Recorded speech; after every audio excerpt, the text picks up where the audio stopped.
把開水倒進雞蛋中攪一攪，這種做法你試過嗎？不要小看它，這可是傳統土方法。每天早上喝上這麼一碗，到底會怎麼樣呢？一起來看一看吧。大家好，我是鵬鵬。雞蛋是我們日常生活中不可或缺的一種食材，具有非常高的營養價值。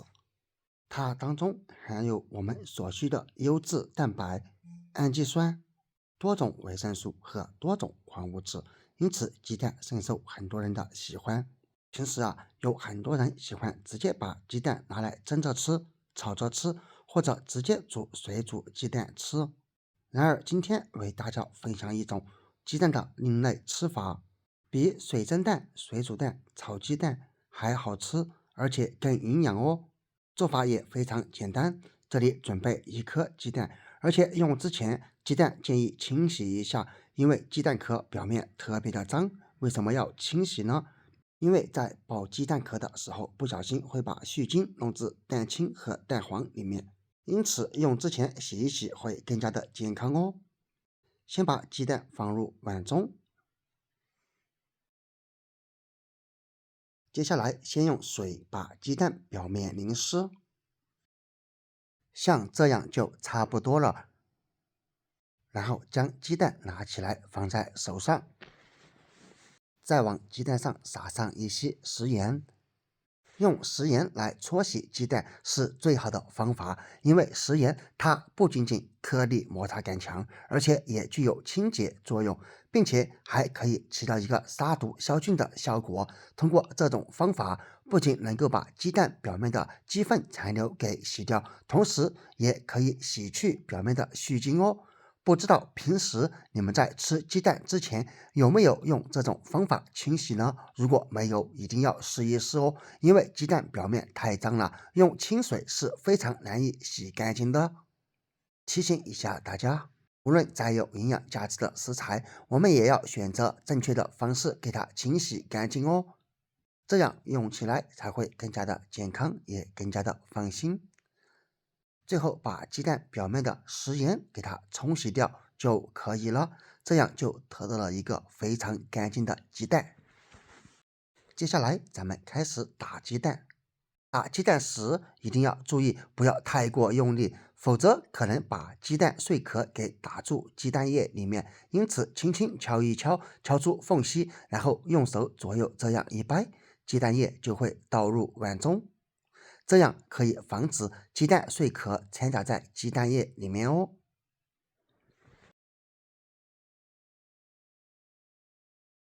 接下來咱們再攪拌雞蛋，這裡一定要把蛋清和蛋黃徹底攪拌均勻，不要讓有些雞蛋液處於一種凝固狀態，那樣會大大的影響雞蛋的口感和咱們做出來的效果。而雞蛋液到底怎麼樣才能攪拌均勻呢？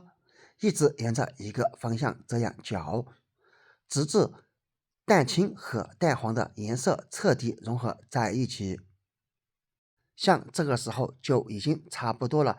現在可以非常明顯的看見，在攪拌過程中，雞蛋液已經可以挑起來了，那麼就說明已經攪拌均勻。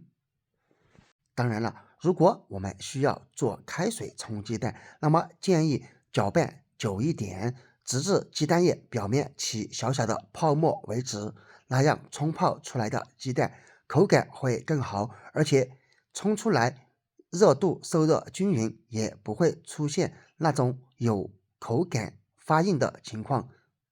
差不多這樣就可以了。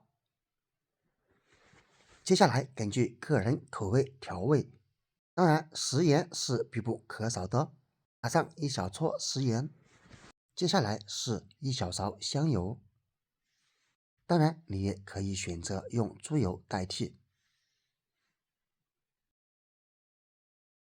然後是小半勺生抽，這個你也可以選擇不放，個人喜歡吃，所以放上1小勺。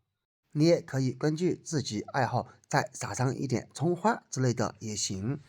準備好以後，我們再次攪拌，把裡面的調味品和雞蛋液攪拌均勻。看一看，我們攪拌是非常成功的，看起來就像攪水一樣，說明攪拌的非常均勻了。攪均勻之後，先放在一旁備用，然後用燒水壺開始接水。有的朋友就說了，為什麼不提前把水燒好了？因為這裡沖雞蛋我們要用現燒開的水，哪怕是燒開之後放上1到2分鐘時間再來使用，那麼也會大大的影響口感。所以這裡水我們一定要現燒現用，直到水壺裡面的水徹底燒開，立馬關火，馬上來沖泡。並且沖泡時我們一定要沿着碗的邊上來沖泡，不要直接對着雞蛋液當中來冲泡，而且一邊冲泡一邊攪拌，這樣才可以讓裡面的雞蛋液均勻受熱。而且這樣冲泡的過程中，你會聞到非常濃郁的一股雞蛋香味撲鼻而來，像現在就已經差不多了。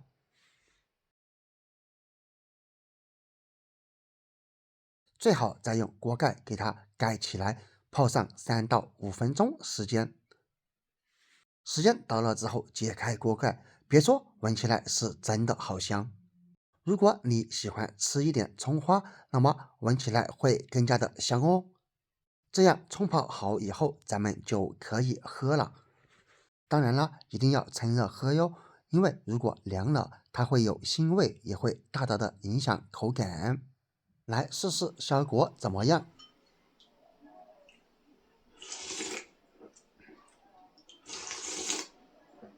別說，是真的很香。當然，我們一定要用先開水趁熱喝，否則涼了可能會有腥味。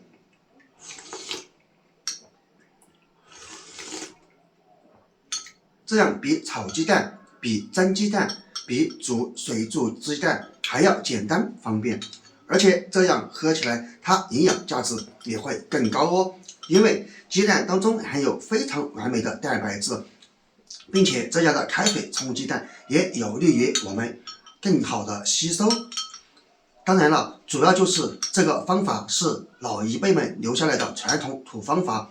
堅持這樣喝一段時間過後，你會有驚喜哦。而且個人建議早上喝會更好，特別適合我們平時上班喝，做起來又簡單。你知道開水沖雞蛋這樣吃有什麼作用嗎？可以在下方評論區分享出來。